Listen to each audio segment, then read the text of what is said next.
Hello, everybody, and welcome back to the Glory Glory Man United podcast.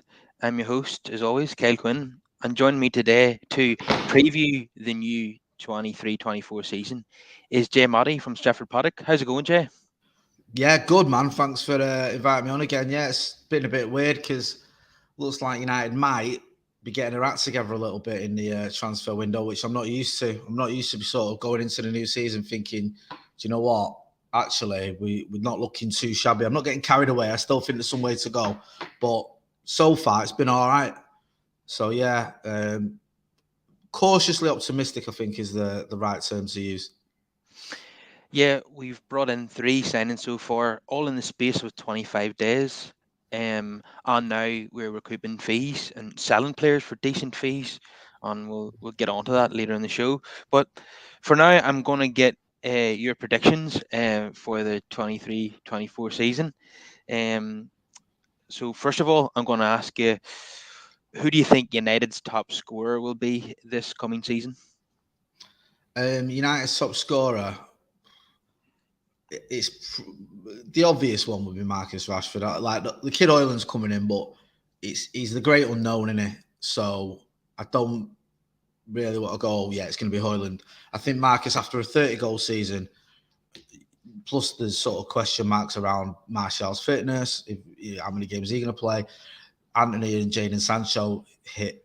I don't even know if they barely got into double figures. Either of them. Bruno has always been okay with numbers since those first few seasons when he was just absolutely smashing them in. But I don't think he'll get to sort of top scorer levels. So I'll go with Marcus. But listen, I'm not really bothered who it is as long as we're getting the goals to win the matches. And I actually love it. I love Marcus, he's my favourite player. But if Hojlund came in and smashed in the goals this season, that'd be great news. Great news for him. Great news for United. Alex here says hands down it'll be Onana, our top scorer. I think he'll have a go. Definitely. Yeah, I'm going to agree with you. I'm going to back Marcus to get another 30 goals. Now, some people are saying, no, he's never going to do that again. He's going to drop down to about 20 goals this season. I don't think so. I'm going to be positive. I think he's going to build on last season and get at least 30 on this occasion. So, yeah, I'm going to put him down as a top scorer. And while we're live, everybody, if you could please drop us a like on the video, subscribe to the channel, and get more of your comments in. Glenn here says 21 is coming this season, if not next. Yeah, I would say at this stage still more likely to be next season than this one. But you never know. I mean, nobody seen Arsenal mounting a title challenge last season, did they? So No. maybe we could be the surprise package. Yeah. Oh, Alex is going even further here. He thinks Rashford will score 40 in all comps this season. You've got Glenn and Alex saying that though, so there's a lot of confidence about Marcus banging him in. I tell you what, I'd be buzzing if he does get 40. I'd be buzzing if he gets 30 again, to be honest with you. But he gets 40, I'll be in Clark Cuckoo land. Yeah, a lot of preseason optimism here on the channel at the moment. Um, so this is going to be probably the one of the easiest questions I'm going to ask you in terms of the predictions. Who's going to get the most assists this season at United? You're right, it is easy. It's a tap in, isn't it? It's got to be Bruno Fernandes. I think you look at the amount of chances he creates. He's a bit hard done by, Bruno, because I think he created more chances than anyone last season. I think even more than De Bruyne. But obviously, De Bruyne's got Erling Haaland in front of him, and if you give him half a chance, he scores. So I expect Bruno to get the most assists. I think we've already seen it in pre-season. Some of his passing has been sublime. So yeah, I'd go with Bruno. Yeah, and he'd probably get the most assists in the Premier League as well. If United can actually start scoring goals. I know he'll be competing with De Bruyne for that, but yeah, I'm going to back Bruno on that one too.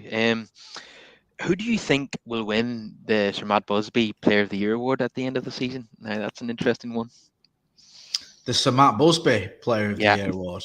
yeah. Um, that is an interesting one. I mean, I've not. Do you know what? I'm just trying to think of sort of the obvious ones, and maybe not go too obvious, but I'll go with Martinez.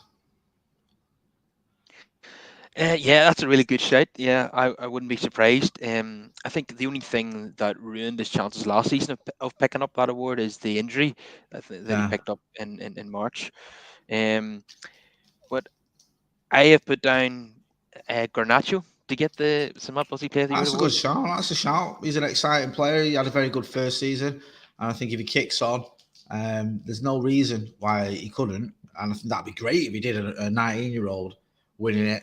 I just think Martinez, if you look at the amount of games he's played and the amount of games he's played well in, I don't think anyone comes close in terms of consistency. I think there's been one or two games where he's a little bit shaky, but other than that, I think 90% of his games he's been excellent. I think even the likes of Bruno and Casemiro haven't been as consistent as Martinez. If he carries that on, it'd be great. But listen, I'd love to see Garnacho getting it. Yeah, someone who's familiar to both of us is Jonas Kiever, the Norwegian journalist.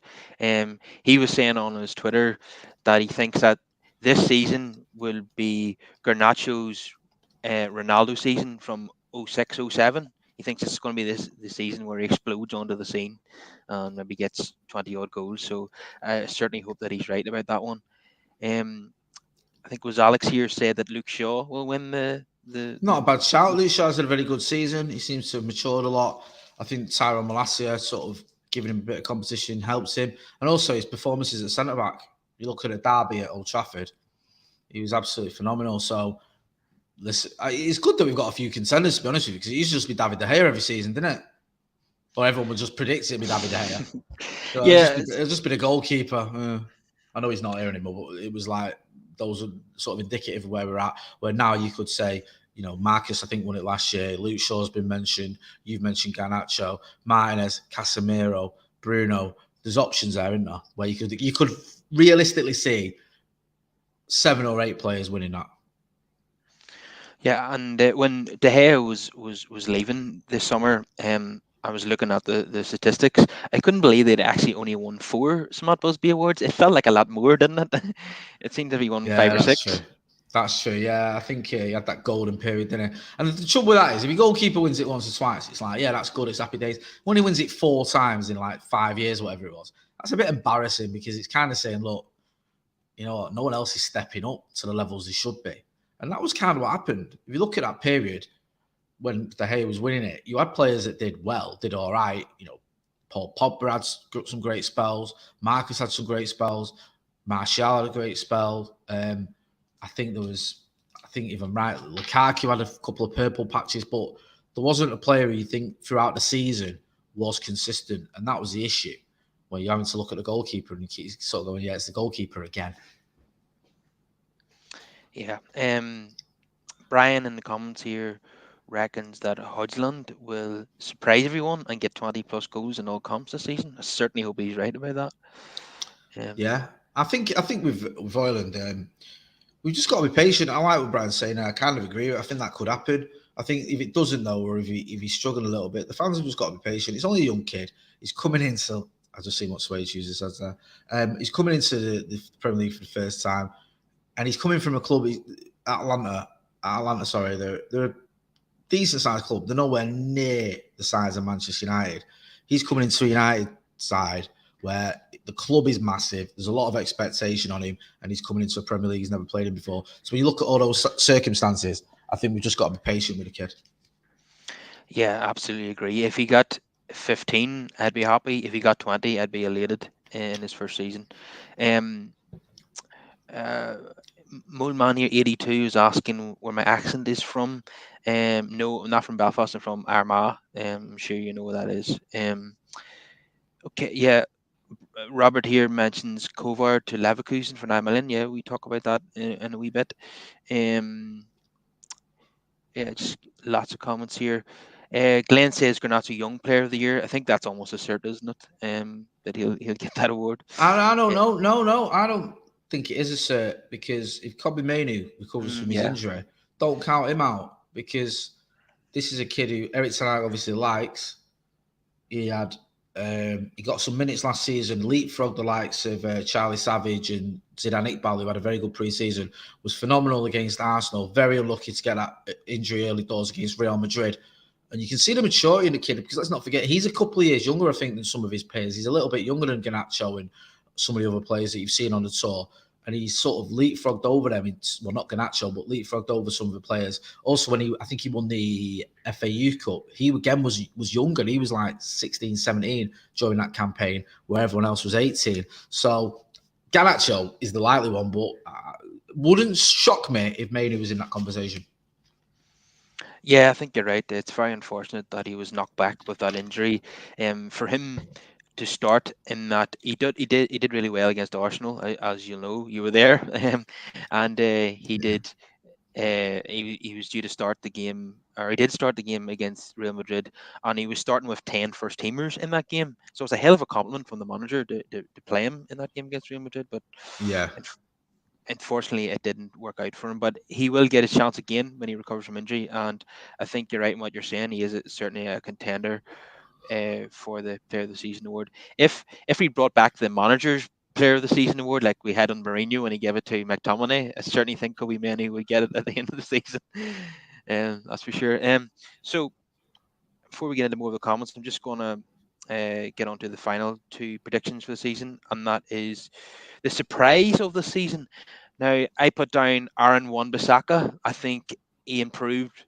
He's in the second half of last season, surprised everybody, became the manager's first choice at right back, and I think he'll taken up another couple of years this season.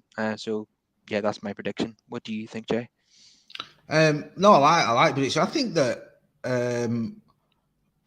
I wonder whether it would be that much of a surprise. I just did an article for Republican Mancuno and Wan-Bissaka. I think the last few months of the season, well, last sort of 6 months maybe, I thought he did very well. It looked like he was going to be on his way out, and he didn't. He played really well. You look at that second half in the Carabao Cup final, the way he played against Brighton, he did very well indeed. So I could see Glenn F as well in there in the chat. So yeah, I could see Aaron Wan-Bissaka doing it. But personally, for me, it wouldn't be that much of a surprise if he did have another good season. I think he's certainly got it in him, and Eric Ten Hag seems to be getting the best out of him. I think the surprise of the season, and this might sound mad, I think we might underestimate the impact Onana's going to have. I think Andre Onana could massively change Manchester United, and I like David De Gea, but I think that when Onana sort of gets going, and I know there's some question marks about him already, but I think that you're going to see a real change in how Manchester United play, and I think it'll be pretty phenomenal. Yeah, probably a lot of fans are not aware of just how good Onana is on the ball. He's like a midfielder. Yeah. I mean, I think he's going to get assists. Now, we've seen Ederson get the odd assist, but I think Onana is probably capable of getting about 5 assists this season. With just watching him in pre-season with the balls he was playing to Bruno and Rashford, and I'm like, he's playing the ball so perfectly. They take one touch past the defender and they're in goal. So if he can pick people out from that range, he's going to be a massive upgrade on what we had last season. Yeah, and even just starting attacks from the back as well, playing the short balls. He's so good at that too. And De Gea was obviously lacking that skill set. So yeah, he could. Even though a lot of fans have watched him for Ajax and Inter and are aware of his skills, probably a lot of us are not going to be aware of the impact that he could make. So yeah, he's a good shout for surprise of the season because he could be even better than we're anticipating. So lots of fans of yours and us. In the comments, Liam Jones here says, finally a YouTube algorithm suggesting something I actually want to watch rather than lifestyle influencer videos. Mate, I never understand the YouTube algorithm, even after all these years. um, Zam here says, Jay Motty, the legend up the paddock. Thank you, Sam. But I did notice that not everyone is fans of ours, Jay. Yemeni MUFC Dead Channel, 2 clowns. Oh, he's got our number there, bro. The cap fits. Do you know what I mean? Fair play to him. He's spotted it and he's gone with it. Can't please everybody all the time, can you? No. So we'll get on to that in a second, Sean. So I think we've already covered this. Actually, I was going to ask you who our young breakout star will be, and my choice is simple: Kobe Menu. Yeah, I don't, like I said to you earlier, you saw what he did against Arsenal. You see that the kid's still very young. I don't think you need to try and be too. I mean, you can think, if you've got a different opinion, that's fair enough. But the obvious one is the obvious one for me for a reason, because he's that good. And the manager has obviously been looking at him going, last season he got minutes. Zidane Iqbal couldn't get a kick. Charlie Savage couldn't get a kick, and they'd shone in pre-season.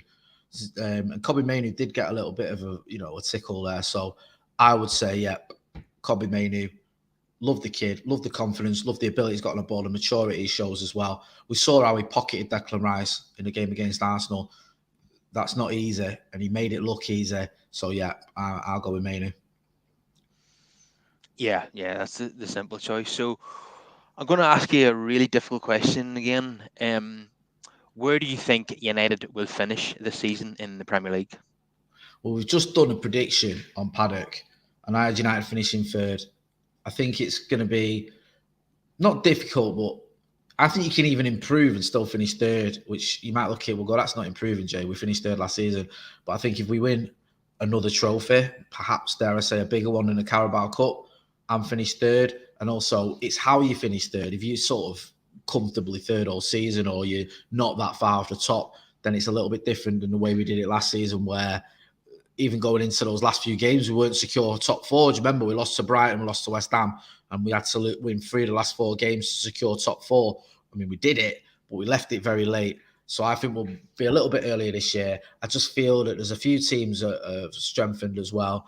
Eric Ten Hag likes to go for all the cup competitions. We've seen that this season, where he went for everything, and we did well in all the competitions. We won the Carabao, final of the FA Cup, quarter final of the Europa League. Probably not too much to shout about, but I expect him to do something similar. And whilst I do think we've got a very, very strong starting 11, I don't think we've got the strongest squad. I think if we lose 1 or 2 players, we're in a little bit of trouble. So I'll go for top 3. Well, third. Shout out to Top Secret Radicals. Check out that channel, guys. Yeah, I am going to go one better and say we will finish second above Arsenal this season. I'm going to be bold.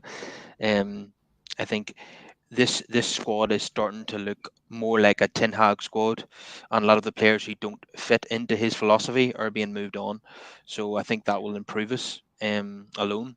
We haven't quite got the guaranteed goal scorer that we wanted, but I still think Hojlund's going to be a hell of an upgrade on Wout Weghorst, and I think he'll do well in the long term. But this season, yeah, I'm going to back United to finish second. If we finish second, win the FA Cup, get really far in the League Cup, and get to the quarterfinals, semi-finals of the Champions League, that would be a phenomenal season, in my opinion. What do you think, Jay?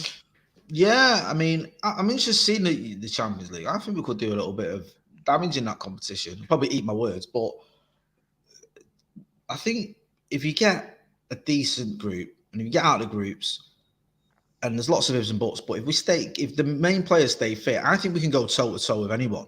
I know we struggled away from home a few times last season, but you look at our record at Old Trafford in particular, we beat everyone. We beat all the top teams. Like, we beat Manchester City, we beat Arsenal, we beat Liverpool. There was a real sort of swagger about us at Old Trafford. And I think if we can just show a little bit of that away from home, then in cup competitions in particular, where you've got your strongest 11, where now you've got a goalkeeper who defense are confident in, you've got a striker who's an out-and-out striker who can probably get you goals, then yeah, I think that, like you say, you're saying a lot of rounds of the Champions League. I'd go along with that. I think we could do something in the Champions League. I really do. Yeah, I actually think we've a better chance of winning the Champions League than winning the Premier League this season. 100%. Because, sorry, I interrupted you there. Go on. Yeah, because it's a knockout competition. They're one-off games. We've proved we can beat Manchester City in one-off games and get very close to beating them as well. Whereas the league season, it always determines who's the best team on paper. I think Man City still by far and away the best team and the best squad on paper. And over the course of 38 games, that will be found out. So, but in cup competitions, I still think we can surprise anyone. So that's why I think we have a better chance of winning the Champions League. Is that what you were going to say? Yeah, I think we'll look at it historically. Liverpool finished 5th and won the Champions League. I think when they won it in 2000 and 19. Did they finish second?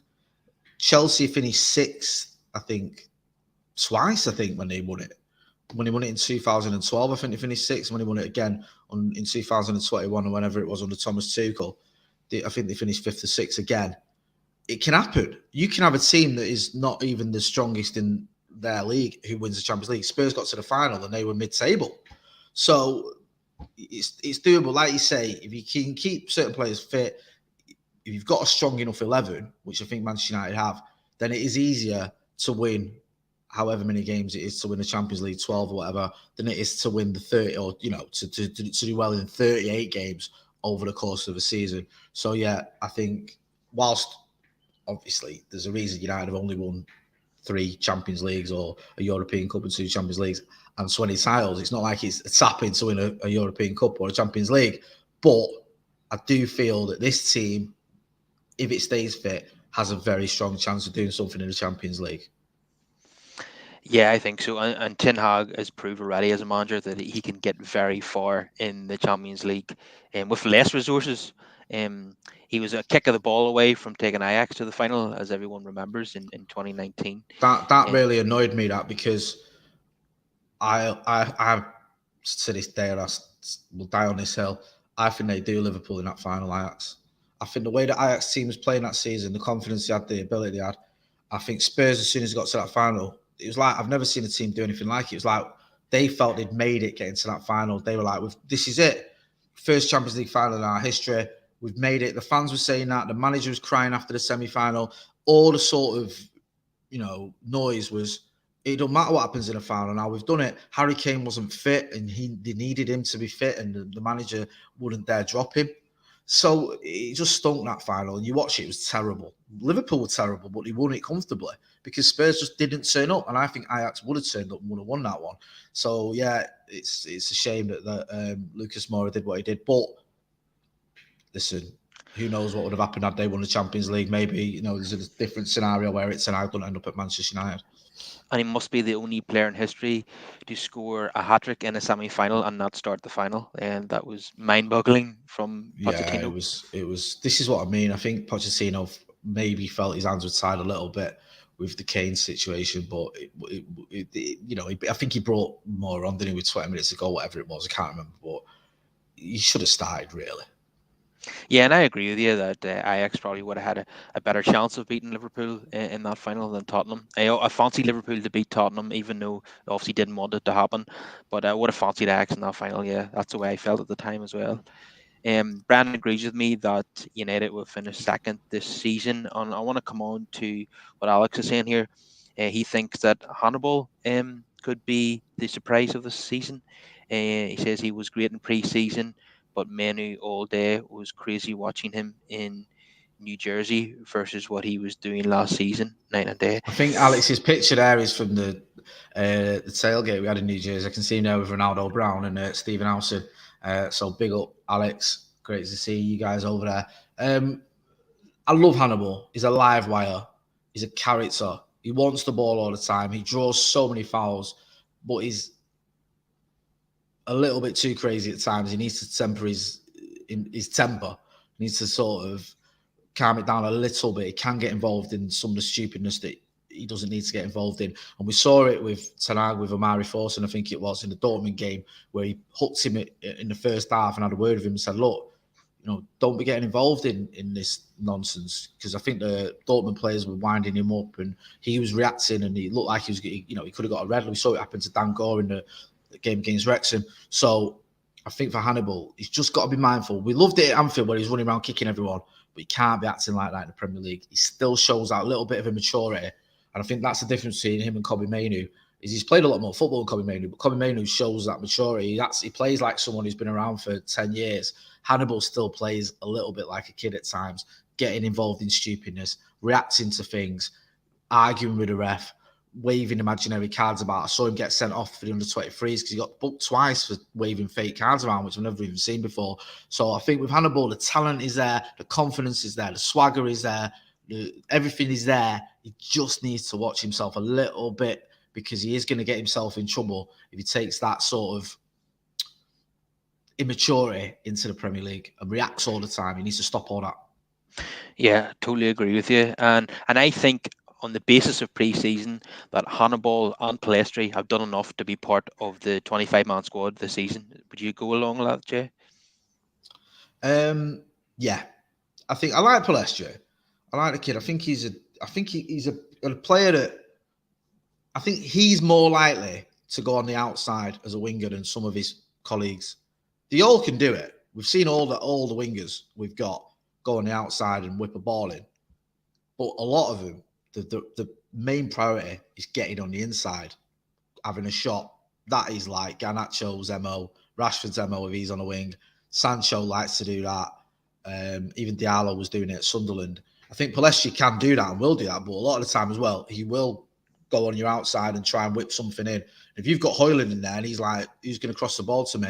Maybe Palestri's that guy. Maybe he's that guy that can go, look, get me the ball. I'll get down that wing. I'll beat my fullback and I'll whip some in for you because he's going to need feeding Hojlund. And that's the thing. We've got sort of inverted wingers who a lot of the time are just looking to get the shot off. And some of that is because he hadn't had a striker to aim at, an out-and-out striker sometimes. No disrespect to the kid Weghorst. No one was really sort of expecting him to do much when they were putting balls into the box.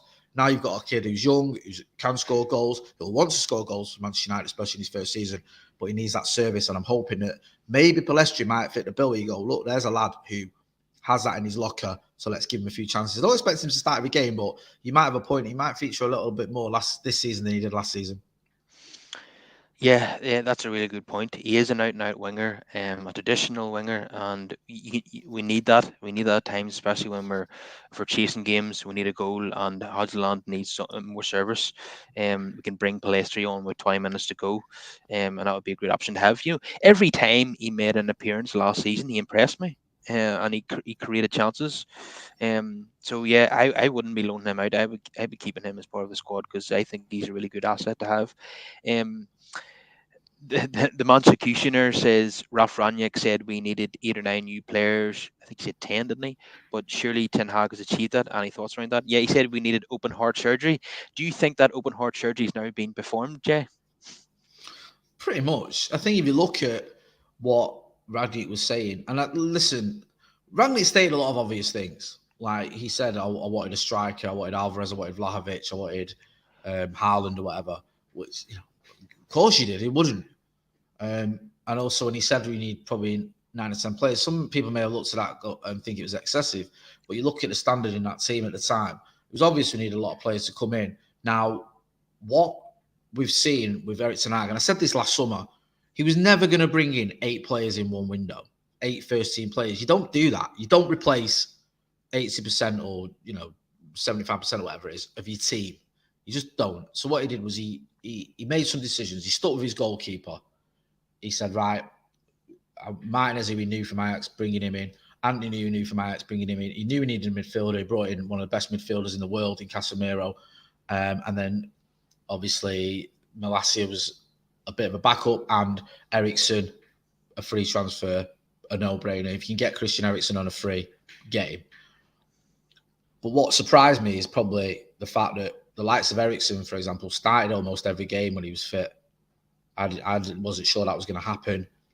For a little spell after the Brentford defeat, Malacia was starting every game. You're like, crikey, didn't see that one coming. Then Weghorst, when he came in, he was starting a lot of games. A kid that was on loan from Burnley, which again was a bit of a shock because you think, oh, he's going to be used. But we had no strikers. Martial was injured. Rashford prefers playing on the left. So it kind of makes sense. But we had the likes of Martinez, Anthony, Casemiro, who were playing week in, week out. This summer, he's got Onana, who I expect to play pretty much every game. Mason Mount, I think, is more or less a replacement for Christian Eriksen. I expect him to play every game. Hojlund, I think if he's fit, maybe not every game in his first season, but eventually he will be a first-team starter. So you're looking at it going, okay, he's kind of brought in 6 or 7 first-teamers, and also what he's done, which Ralph Rangnick probably didn't expect or wouldn't have been able to do himself, he's getting the best out of Marcus Rashford. He looks rejuvenated. He's getting the best out of Aaron Wan-Bissaka. He's getting, I mean, Mrs. in the chat there, that's Mrs. Man United, is my Mrs. there. She loves Vegas, don't ask. And then he got it's throwing out. He used Garnacho in the right way. He came through. It was probably a bit of an unexpected one. And he managed to keep Raphael Varane relatively fit. Raphael Varane played more games under Erik ten Hag than he did under Ralph Rangnick. So there was certain things where you weren't sure Erik ten Hag was going to be able to do them, but he did it. The players he's brought in, and we've been successful. He's getting a tune out of the other players, and I think on the whole, you look at it and go, Ralph Rangnick was right. But the thing we've got to remember as well is he's probably going to be right at the end of this season, which is 2 seasons on from when he said it, which obviously some of those players were done. You know, Ronaldo wasn't going to be there for 2 seasons. You know that Pogba was going, Cavani and a few others as well. So we knew we needed a lot of players. It was no secret. I just think that Ralph Rangnick, what I liked about him, I didn't like much about his football, some of his tactics, but I liked his honesty in press conferences. He wasn't afraid to say, listen, this isn't good enough. United need massive changes, signings galore. He called out the owners really in a way that no one ever has before or since. He was basically saying, I've not been back properly and the new manager needs backing. And thankfully, and I'm not praising the Glazers for this because they don't deserve credit for anything, but thankfully, Erik ten Hag has been back to a certain degree. I still think we need to go a bit further though, because I don't like the fact as well, and Mrs. will kick off about this, but in January, we were fighting on 4 fronts and we spent nothing in January. Brought in Marcel Sabitzer and we brought in Wout Weghorst on 2 low moves. The likes of Bournemouth spent 40 million in the January transfer window. Leeds spent 30 million. Newcastle spent 40 million or something like that. Even City spent 8 million in the January transfer window. They didn't even need to spend any money. And what did we do? We spent nothing. Arsenal spent 30 million. Wasn't good enough. It really wasn't. And that cost us because we should have gone out in that January and gone, right, the manager's got us into a position here where we're in 3 cup competitions and we're sort of within spitting distance of the top of the table. Get him a striker, get him the striker he needs. Go out there and break the bank and bring someone in. And we didn't. And that just wasn't good enough. Yeah, has it got anything to do with the fact that perhaps Weghorst is a good-looking guy? Could that be anything to do with it? I don't think it's based on his football ability, to be honest with you. She likes an underdog, my missus. That's why we ended up together. She's got a little bit of a sympathy bone in her. Yeah, he was an absolute workhorse. And he did listen. He put a shift in, but there was levels. I remember being at Old Trafford in the game against Barcelona at half time, and everyone was kicking off.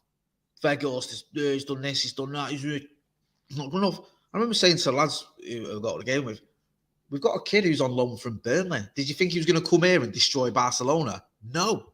Like, you have to temper your expectations.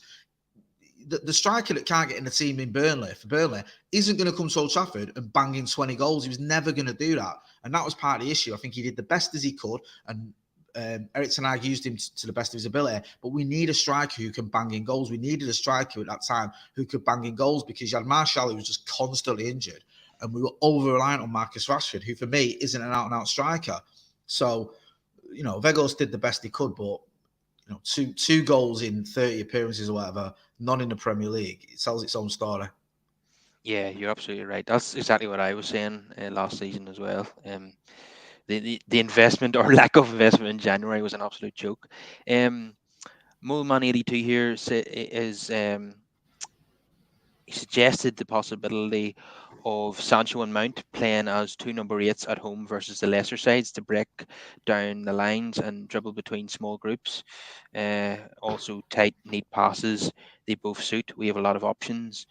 And tactics and the style. So, yeah, I think we'll see lots of different variations in terms of lineups and formations this season, depending on opponents. And yeah, it's a big season for Sancho. He's been given another opportunity. There's been positive signs in pre-season. Although last pre-season he was very good and he started off well last August with the goals against Liverpool and Leicester, but obviously faded away. So hopefully we can get the best out of Sancho this season. My feeling at the moment is that he's not going to be part of the first 11 against Wolves. Could be wrong, but he will be an option to play.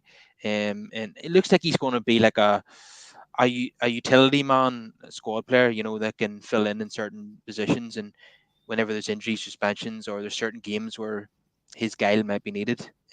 But I certainly don't. He's certainly not a traditional winger because he doesn't really have pace. But I think there could be a place for him there as a false 9 or number 10. What do you think, Jay? I think this is, I'm not stating anything that's like a revelation, if we get my words out here, but he has to perform this season. It's his third season. Ten gave him a break last season. I don't have a problem with that. There was talk that he had mental health issues or whatever it was. He needed to go away for a little while. I get that. But you have to come back. And if you're ready to come back, you have to perform. And he kind of did a little bit, but not really. And there's only so many chances you can give him. He cost 73 million quid, and it's not his fault what we paid for him. But we saw what he was doing at Dortmund. He was one of the most productive players in Europe. We haven't seen that sort of form from him at Manchester United. Now, I like Sancho. He's a good player. But if we're going to kick on, you can't have passengers. You can't have players that turn up in 1 out of 3 games. You've got to turn up every game. Now, sometimes wingers might have an off day. That's the nature of the beast, especially wingers. I see Ryan Giggs used to have off days all the time, and he won 13 Premier League titles. But we have to see more from Jadon Sancho, and I don't even think it's over the course of the season. I think it's going towards January. I think if by January we're still sat here going, Jadon Sancho needs to step up, I think he might be in trouble, seriously. Because you mentioned Garnacho there. Garnacho is a player that can get at you. He is that pacey winger.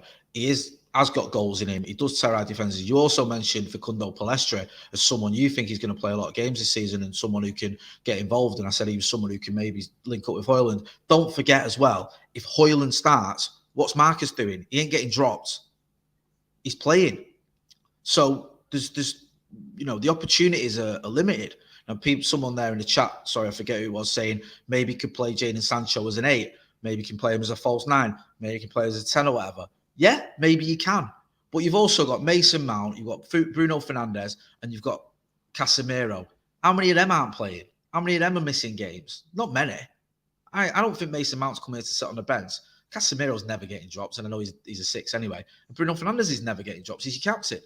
So there's a limited amount of spaces for Jadon Sancho.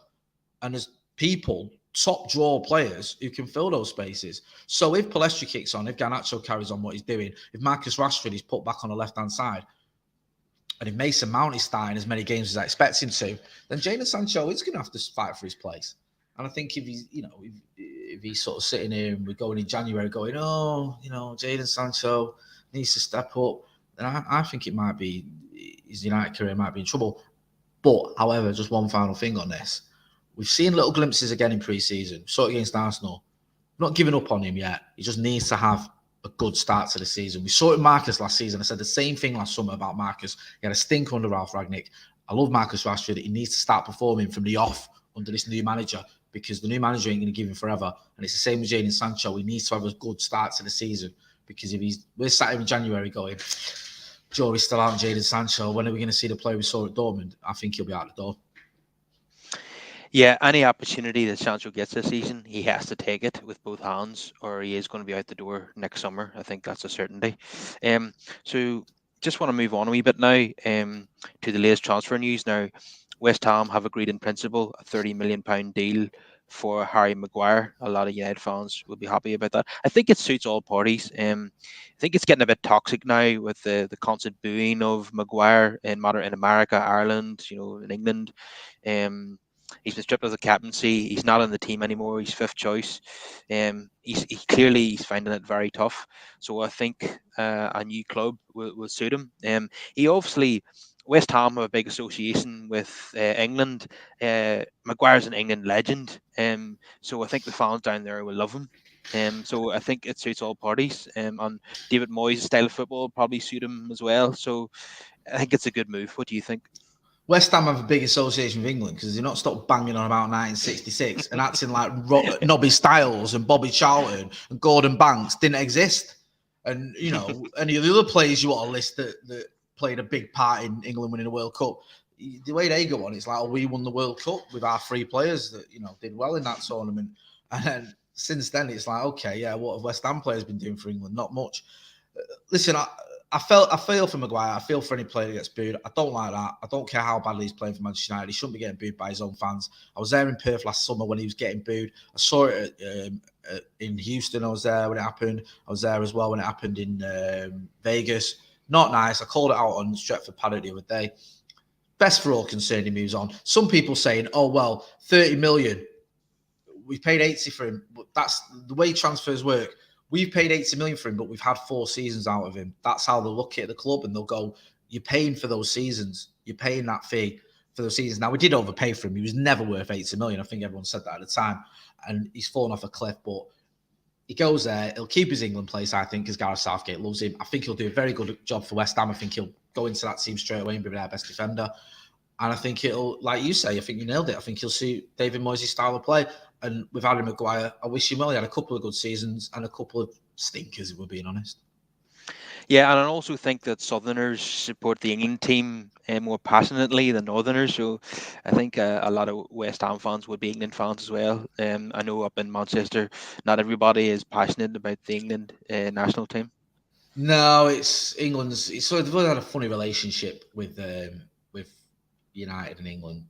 The whole Beckham effigies and dartboards and Ronaldo wink and all that Phil Neville death threats and everything. It's always been a bit. Do you know what I mean? It feels like us and them at times rather than.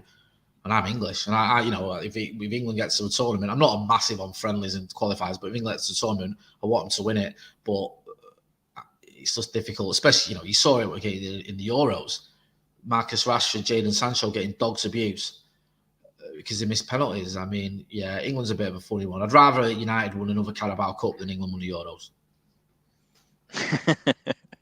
Spoken like a true Mancunian there. So we've been linked with a few replacements for Maguire. Benjamin Pavard, who unfortunately scored against Ireland in a recent qualifier there in March. He scored that cracker against Argentina in the 2018 World Cup. He can play as a right back and a centre back, which I didn't actually know, on Ten Hag likes versatility. We've also been linked with the Nice centre back, Jean-Claire Todd Ebo, if that's the correct pronunciation. It probably isn't. He's 4 years younger and very highly rated. Nice, of course, owned by Sir Jim Radcliffe. So every time you see that player, you see the Ineos logo on the shirt. Might we see that at Old Trafford someday? Probably not, but who knows? So which one of those two players would you prefer, Jay? I'm not going to pretend that I've seen a lot of either of them. I've seen a little bit more of Pavard. I mean, you think coming from Bayern Munich, I think he's 27. He's going to be used to playing at a big club. I think he played 40-odd games for Bayern Munich last season, so he's not like he didn't feature. I think he played 30 games, is it, in the Bundesliga, so he played his part in them winning that title. I quite like the idea of a player who's almost at his peak coming here as well, been at a big club, knows what it's like to win trophies, knows what it's like to play in the Champions League, isn't going to be overawed. I thought Marcel Sabitzer did a very good job when he came to United. He just unfortunately got injured. The lad from Nice, Todibo, I think he's a different player altogether in the sense that he's a lot younger. He's a little bit sort of unproven at the very top level, no disrespect to Ligue 1. So it's, what do you prefer? Do you prefer a player that's been at a big club that's a little bit older, that's a bit more established, or someone that's up and coming and can maybe have a high ceiling? Who knows? I'd take either of them. I think the one great thing we've got in a minute is we've got a manager you can trust. If he wants someone, there's a good reason for it. If I had to choose, because you've asked me the question, I don't just want to sit on the fence completely. I'd probably pick for Pavard just because of the club he's coming from. And I don't buy into this idea of all Bayern Munich rejects and all that nonsense. I think if you've been at Bayern Munich and you go come to Manchester United, you still, at 27 after playing 40 games for Bayern Munich, you can still do a good job for Manchester United. But I wouldn't complain if it was either of them because, like I say, I trust his manager and I trust his judgment. Yeah, I agree with you. And whatever one comes in is the better player, obviously. Whenever they sign, they suddenly become better players than what they are when they go elsewhere. Isn't that always the case?